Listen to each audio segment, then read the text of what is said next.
Hello guys, magandang gabi po sa inyong lahat. So, nandito tayo ngayon guys sa ating manukan.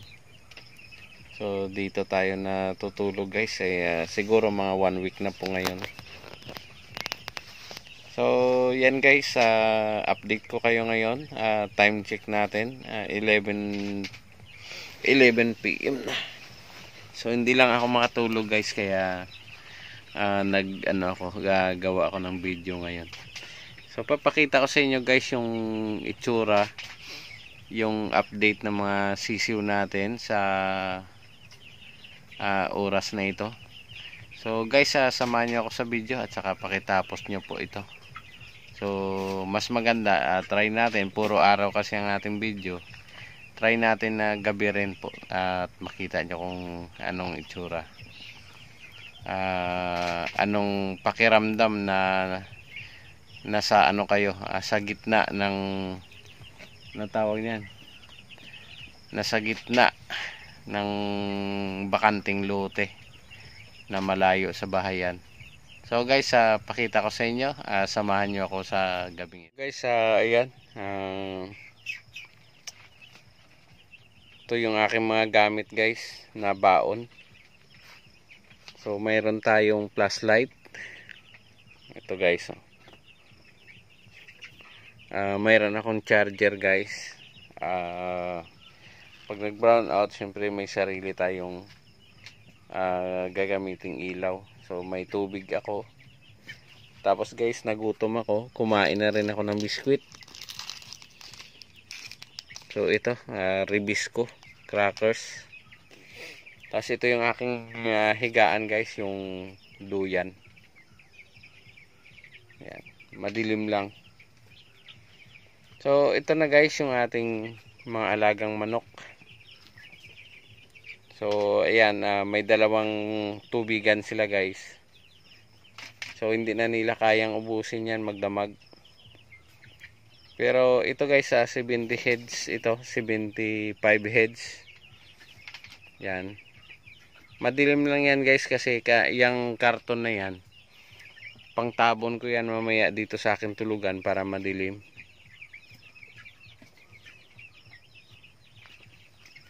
So ito guys, ano na to, 28 days old na yung ating mga sisiw. So ang history nito guys, sila yung mga nakuhanan natin na sa galing ng Magnolia, so San Miguel. So ang lahi nito ay Magnolia. So marami silang bansot guys, nagkasakit itong mga bats na to. Maraming namamatay araw-araw. So halos 15 days ako guys na naglilibing araw-araw ng mga patay. So nasa 130 ang ating mga damages dito. 130 heads. So ito guys yung program natin dito ngayon. 1 week silang naka-vitamins. Yan. Umaga hapon naka-vitamins yan. So yung vitamins natin guys, halo-halo yan. So mayroon tayong ginagamit na Vitamin Pro at saka Bitrasin. So hindi siya Bitrasin Gold, yung ordinary yung Bitrasin lang. So ayan guys, yung pagkain nila, dalawang feeder, puno yan guys. So bahala sila dyan, kain, tulog lang sila para makarecover sila guys sa paglaki. Ito guys, makita niyo yung pinagkaiba, malaki at saka maliit. Pero ito guys, yung malaki na to, kung ikumpara nyo yan sa 28 heads, 28 days old, hindi na yan normal. So maliit yan. Dapat ito ay nasa 1 kilo and 1/4 na, o 1 kilo and a half na dapat yan. Pero ngayon pa lang sila guys nag-umpisa sa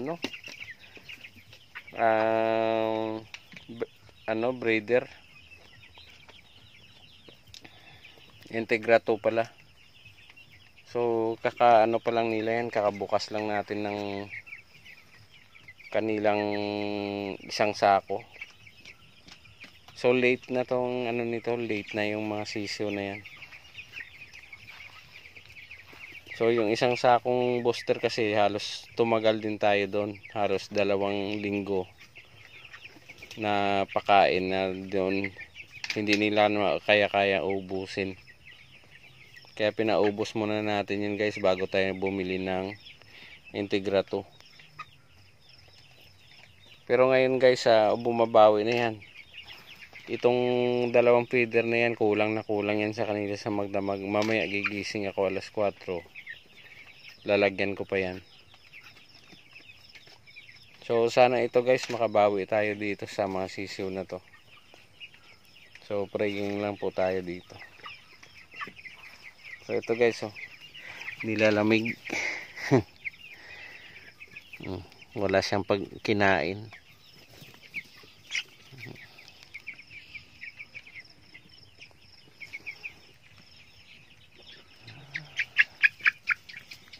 Payat siya.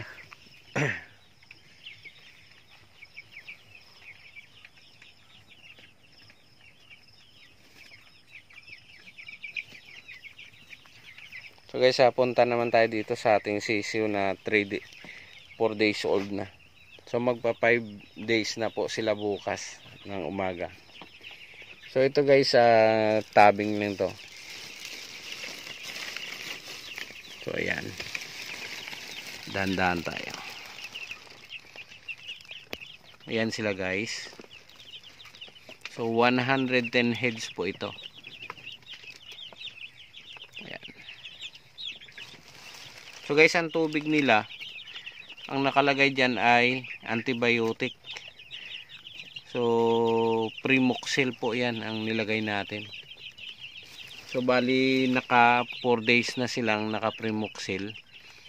So siguro hanggang 7 days painumin natin ng Primoxil yan.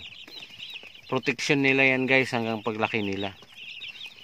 Tapos yung ating pagkain naman guys ay Integra 1000.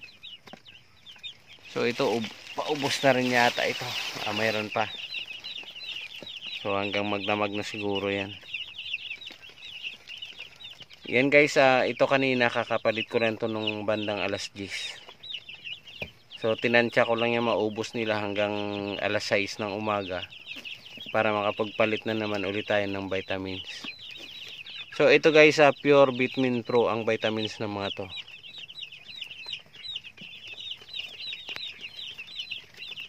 So ito yung ano natin guys, yung gamit nating medication program para sa mga sisiw. Ilagay ko dito sa screen kung anong sinusundan ko para makita nyo mamaya. Isusunod ko na lang po dito. So ayan guys, malalaki na po ito. Ayan siya, oh. Hello, magilo ka sa camera. Yan, matataba yan. So mayroon tayong nakikitang pailan-ilan na bansot, pero okay lang yan dahil marami naman tayong paaman dito eh.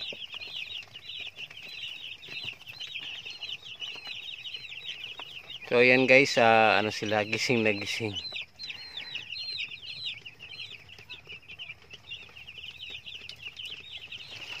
So after 1 week nito guys, puro pure vitamins na tayo, wala na tayong antibiotic. So yan, tabon na tabon yan yung mga yan. Gawa ng iwas tayo guys sa lamig para hindi sila sisipunin. So ito yung aking tabing dyan, yung daanan. Doon na tayo nag-video sa kabila kasi mas maganda yung anggulo doon. Tapos ito naman guys yung mga ekstrang ilaw natin. So tigwa na 100 watts po ito.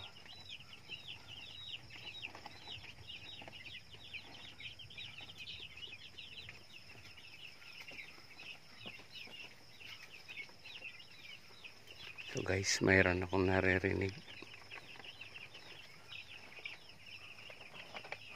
Yan, parang may naglalakad sa bubong natin.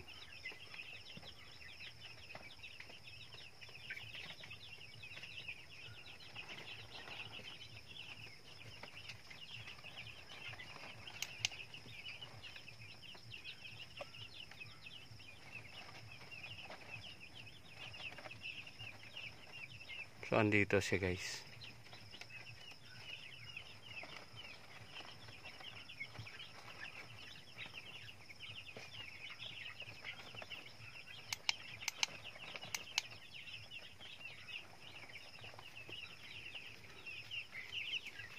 So tingnan natin guys sa labas. Silipin natin yan.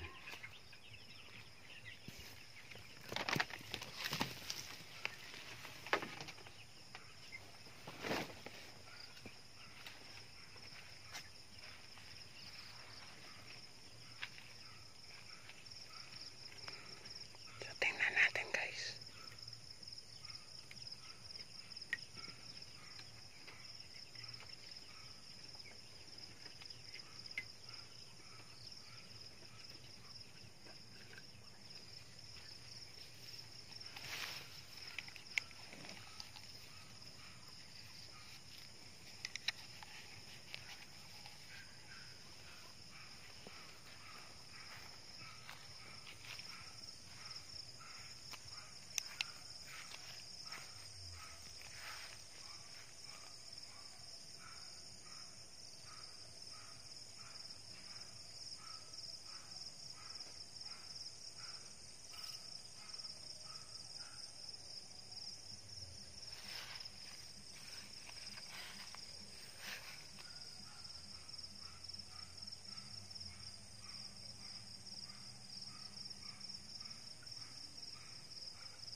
So guys, dito siya.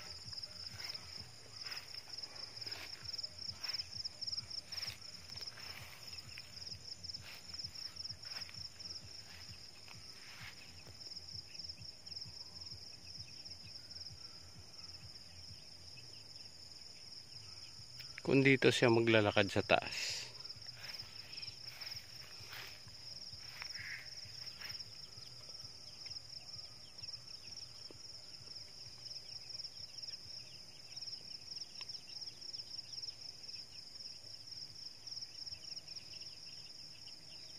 Kinakabahan ako guys. Ano kaya yun?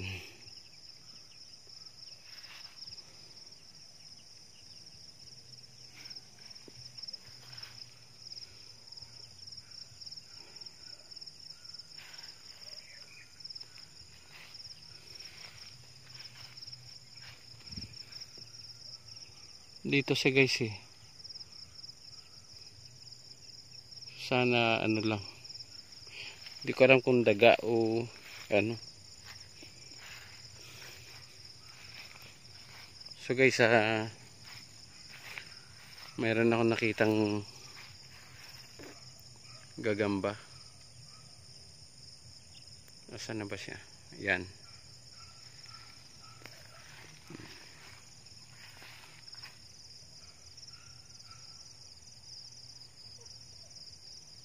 Yan siya guys. So balik tayo sa loob guys. So unang encounter ko ng ganito guys. Nakakatakot.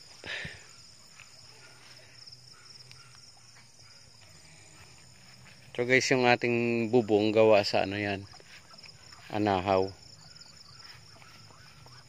So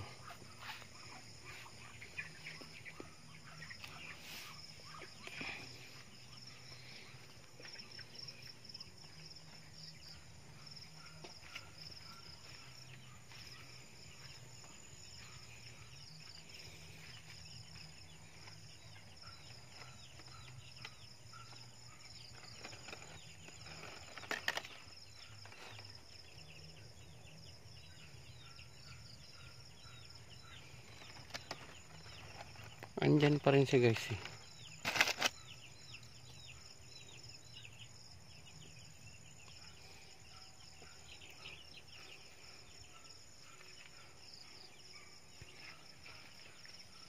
So yan na guys, sinara ko na yung pinto, yung ating screen. So balik na tayo dito sa loob.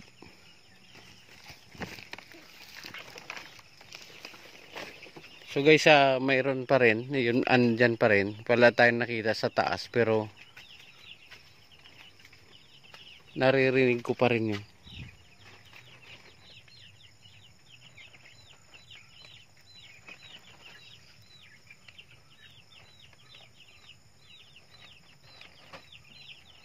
Yan, kung naririnig nyo guys. Sana daga lang.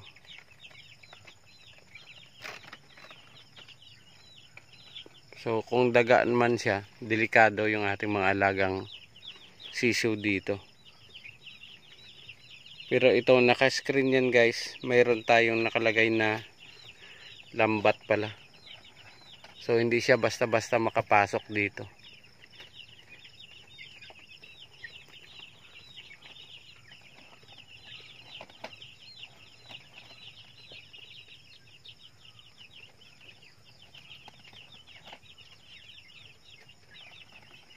So kung makapasok man siya, depende na lang sa kanya kung gaano siya kabilis tumakbo palabas.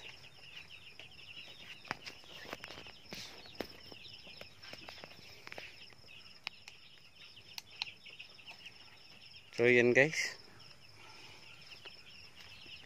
isara na natin tong ating pang cover. Kasi guys, kung makita nyo, yan yung aking higaan, kitang kita siya. So ang ginagawa ko rito guys, ito yung ilaw, ginaganon ko lang siya.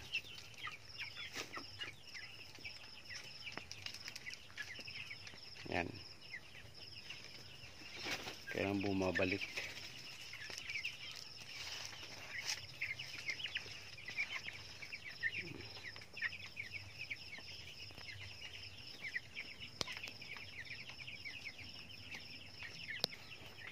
So yan na guys, nalagay ko na yung tabon. Madilim na ulit dito sa aking pwesto.